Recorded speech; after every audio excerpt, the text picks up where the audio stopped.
Welcome back to Radio Entrepreneurs. I'm Jonathan Friedman, and our next guest up is Ken Inadomi, Executive Director of NYPACE. Welcome to the show, Ken.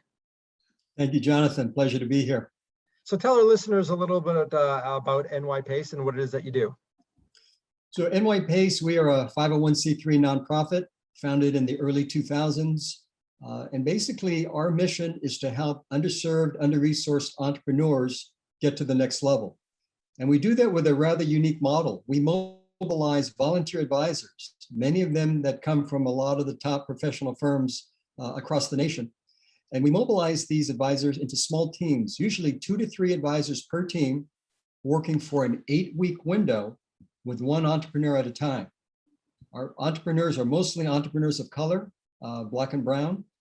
And they do they do everything that small business does, everything from laundromats, plumbing companies, daycare centers, pubs, just really anything under the sun. And the reason why we want to help them is as they grow, they're going to be creating jobs, neighborhood-based jobs. And we look at small business as really one of the key engines of economic development. We specialize here in New York City, but we also have a program that we do remotely in Chicago. And, you know, given the magic of virtuality, it really doesn't matter where the business is, as long as we can match them together with a pool of volunteer advisors. So it's been, again, it's been a unique model and it's been highly successful.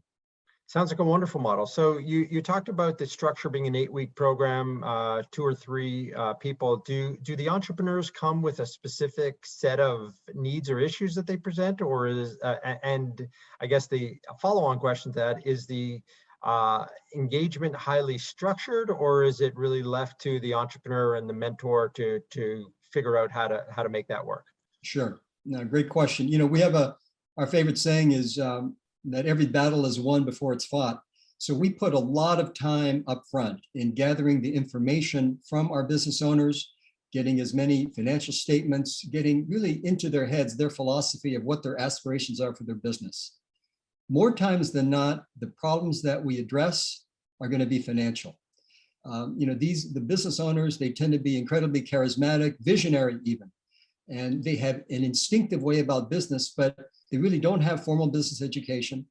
A lot of times they're lost when it comes to cost, when it comes to establishing break-even, when it comes to reducing fixed costs, all the things that you need to increase profitability, we're going to help them with. About 80%, again, about 80% of the businesses that we help will revolve around a financial issue.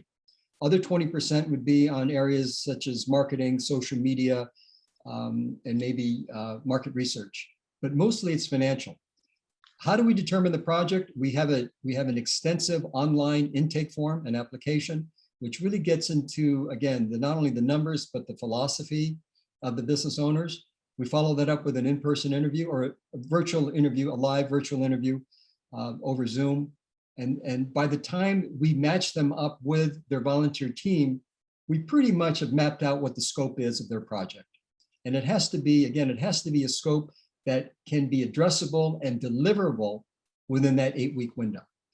By the way, which must be part of the challenge, because 8 weeks to move anything in a you know, financial sense is challenging enough.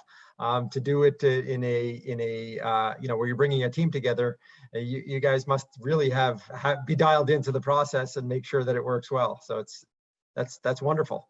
Yeah, well, you know, having done it enough times, you know, we really have the process down to a real efficient process that really is able to focus in and identify what the key pain points are for that business owner as quickly as possible. But, you know, we used to have a program that was 12 to 13 weeks, about 90 days. Last year during COVID, we felt that we had to decrease that window because there was a greater urgency that these businesses were facing. And we really helped them in 3 critical areas. And you can imagine what they are. We helped them conserve cash because so many of them had vastly reduced customers. We had to help them explore, you know, different business revenue streams. That word pivot comes up. You know, could they go from an in-person to a virtual business model? And we helped them really develop their instincts and their technology there. And then the third major area of help from last year, some carrying over to this year, is increasing their access to capital. Strategy and consulting goes so far, but you really need capital to grow a business. And we help them increase their sources there. That was a question that was really on the top of my mind when we started, when you first explained what you're doing and how challenging is that? We hear that all the time. Access to capital is difficult, especially for first-time entrepreneurs. Perhaps as you said, entrepreneurs of color, inner city. Are the programs available, and it's a function of not knowing about the programs, or is the access to capital? I mean, the average retail bank with a commercial lender, you have to provide such collateral and details that a first-time entrepreneur is probably overwhelmed by the prospect in most cases. Right. Well, fortunately, there's a whole ecosystem of lending which really favors and understands the needs of under-resourced, underserved entrepreneurs. They're called CDFIs, Community Development Financial Institutions. And basically, it's just that. There are community-based lenders that do outreach in the community, and they understand the needs and the limitations and the restrictions that small business owners, especially small business owners of color, are facing. I mean, let's face it, a lot of the minority communities, they're either unbanked or underbanked. Typically, their credit scores are in the mid 600s. You really need a credit score of over 700 to get any kind of favorable loan. Entrepreneurs of color, if they're lucky enough to get a loan, typically it's only at a fraction of what they actually need or ask for. So there's discrimination all along the way. The CDFIs address that, and they're trying to close that gap. Because really what it comes down to, Jonathan, is we're looking at closing the racial equity, the wealth equity gap in America. Two of the major cornerstones for building wealth in America are home ownership and entrepreneurship. Both of those opportunities have over time been systematically excluded people of color, either through redlining on the home ownership aspect, or again, lending discrimination on the entrepreneurship aspect. For business owners, we try and do as much as we can to make sure that they become credit worthy and a good lending client for these CDFIs. And a lot of what we do by addressing their financial statements and making sure that they have the confidence to walk into those meetings, a lot of what we do is on that preparation side. It sounds like a really invaluable service, obviously, that you're providing. Tell us a little bit about the scope of what you've managed to do. I know before we started recording, you said you've been with the organization 4 years. How many entrepreneurs or entrepreneurial organizations are you typically working with over the course of a year? Is the challenge in finding enough volunteers? Is the challenge in finding enough companies that are interested? Where do the challenges lie for you running the organization? Wait. You must have a crystal ball. I mean, you basically identified our two key challenges. Where do we find what we call shovel-ready projects, entrepreneurs that are ready, that are open to receiving advice? We don't really help startups. We want to see established companies at least 1 or 2 years past startup. We'd like to see revenue of at least $100,000, and we really want to help businesses that are owned by either women, minorities, or veterans. We feel those are the populations that are the most vulnerable and that have been really marginalized by the mainstream business economy. And then the X factor, we want to make sure that the business owners that we help, that they'll listen, that they will work with one of our volunteer teams. The implied value of an NYPACE volunteer team, if you think about it, 3 advisors giving, let's say, 3 to 5 hours of volunteer time a week over 8 weeks, ends up being about 80 hours of volunteer time. If you impute even a conservative per hour charge on that, that ends up being about a $25,000 value consulting project.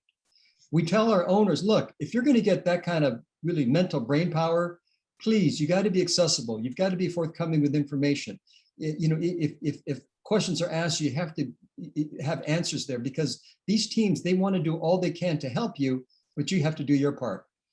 Now, the funny thing about it is, our advisors, we tell them, we know you're smart, but the business owner doesn't want to know how smart you are. He wants to know how much you care.